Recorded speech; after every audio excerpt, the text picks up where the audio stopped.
દિયોદરને અલગ જિલ્લો બનાવવાની માંગ સાથે જ્યાં એક તરફ વિરોધ થઈ રહ્યો છે ત્યારે હવે ભુવાની એન્ટ્રી થઈ છે અને આ ભુવાએ ધૂણતા એવી ભવિષ્યવાણી કરી છે કે આવનાર સમયમાં દિયોદરને અલગ જિલ્લો મળશે। દિયોદરમાં ઓગળ જિલ્લાની માંગ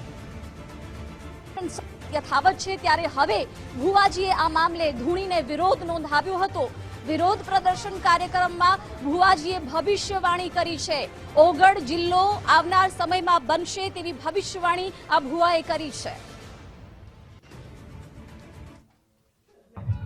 વતન ના બોલતા હોય કોઈ પણ મારી સુગોત્ર માતા બોલતી છે, મારી જહુ મારો ગોગો, હા, અને અહીંયા પાસે ગોગો જ છે પાછો, હા, અને ગોગો કદાચ જો અને મારી સદીન કદાચ તમારી બાઈ કુંવાસી થઈ કદાચ કોમ ના કરતી